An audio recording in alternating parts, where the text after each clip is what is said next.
Good morning, dear students. I hope you all are good. So today we will continue chapter 11 algebra of class 6 maths. Now today's topic is using expressions practically.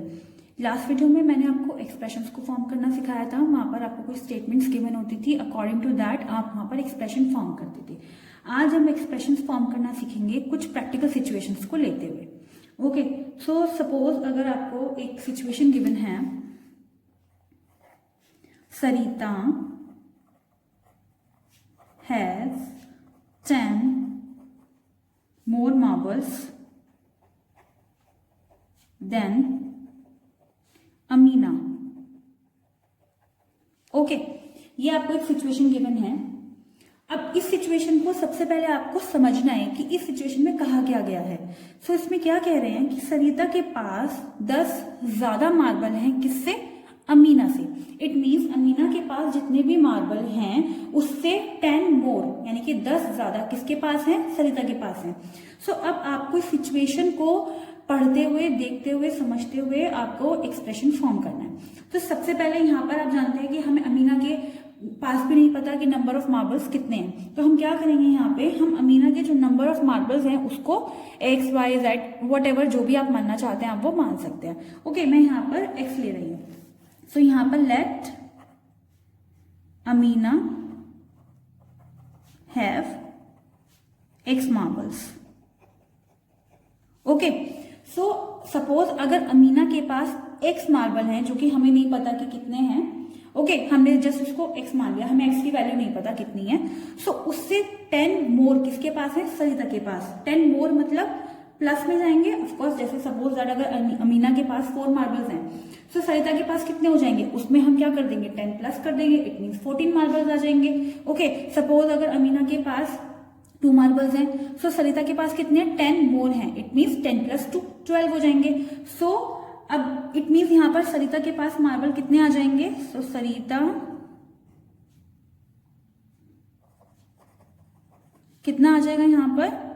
x plus 10 marbles. Okay, सो आपने क्या देखा यहाँ पर कि हमें एक situation given थी. Okay, और उसको सिचुएशन को हमने समझते हुए हमने एक एक्सप्रेशन फॉर्म कर दिया. So this is your required expression. Okay, now एक और देखते हैं. सपोज आपको गिवन है विकास इज ट्वाइस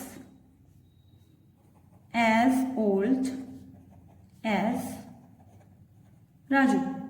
ओके, तो यहां पर आपको क्या दिया गया है कि जो विकास है, इट मीन यहां पे एज की बात हो रही है.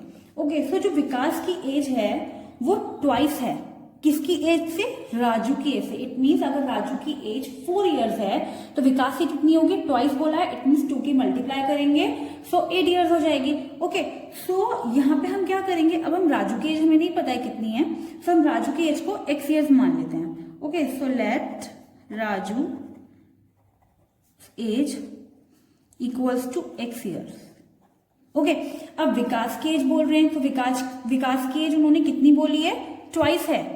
किसके ट्वाइस है? जो भी राजू की एज है. सो यहां पर विकास की एज कितनी आ जाएगी?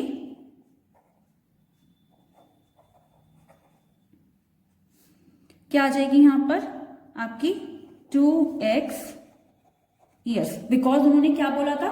ट्वाइस बोला था. तो ट्वाइस मीन्स यहां पे मल्टीप्लाई होगी. ओके, एक और एग्जांपल देखते हैं. सपोज आपको गिवन है how old was Ravi 4 years ago. Okay, अब आपसे यहाँ पे पूछा गया है कि रवि की एज जो थी वो 4 इयर्स पहले कितनी थी. देखिए, आपको स्टेटमेंट्स को समझना बहुत इंपॉर्टेंट है. अगर आप एक स्टेटमेंट को सही तरीके से नहीं समझेंगे तो आपका एक्सप्रेशन भी रॉन्ग ही फॉर्म होगा. तो सबसे पहले स्टेटमेंट को हमें समझना है. How old was Ravi 4 years ago. Ago means पहले. इट मीन्स रवि की जो एज थी वो 4 साल पहले कितनी थी. ओके, सो अभी हमें नहीं पता है, अभी हम उसकी प्रेजेंट एज मान लेते हैं. ओके, सो प्रेजेंट एज हम उसकी क्या मानते हैं कि जो रवि की प्रेजेंट एज है वो x इयर्स है. Okay, so Ravi present age equals to हमने मान लिया x ईयर्स है, क्योंकि हमें नहीं पता है कि एट प्रेजेंट उसकी एज कितनी है। हमसे पूछा गया है कि 4 साल पहले उसकी एज कितनी थी, तो जब हमें प्रेजेंट ही नहीं पता है तो हम 4 साल पहले की कैसे बता देंगे।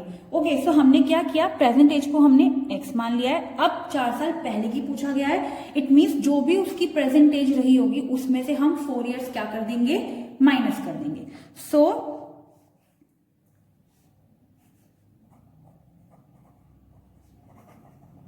4 years ago रविज एज कितनी आ जाएगी, x माइनस 4 ईयर्स।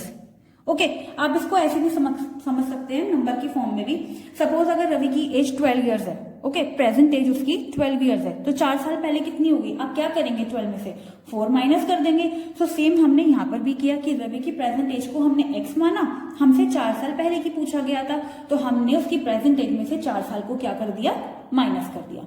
ओके, सो उसकी 4 ईयर्स पहले की एज हमें पता चल गई with this expression. Okay, x minus 4 years.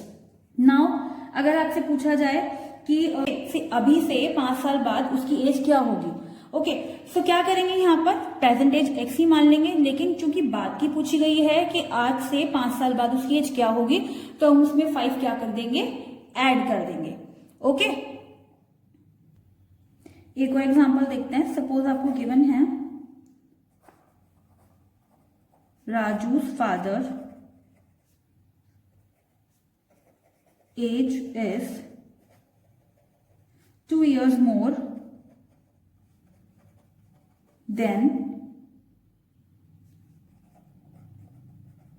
3 times Raju's age। Okay, सो सबसे पहले हम स्टेटमेंट को समझेंगे कि स्टेटमेंट में हमें क्या दिया गया है।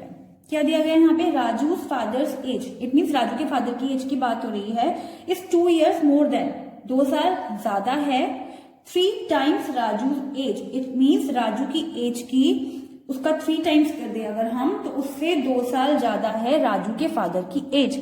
सो सबसे पहले तो हम यहाँ पे क्या मानेंगे, राजू की एज। ओके, सो सबसे पहले हम क्या लिखेंगे यहाँ पे, लेट राजू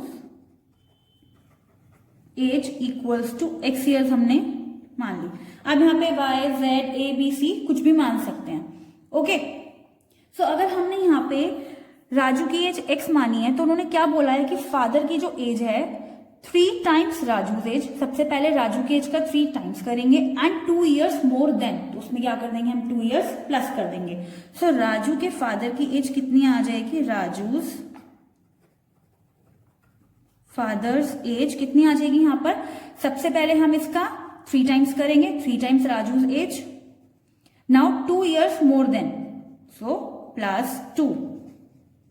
सो ये किसकी एज आई है, राजू के फादर की एज आई है। ओके, सो स्टूडेंट्स, ये कुछ आपकी प्रैक्टिकल सिचुएशंस थी। I hope you all have understood the topic. Practice it at your home with more questions. We will soon meet with the next video. Thank you.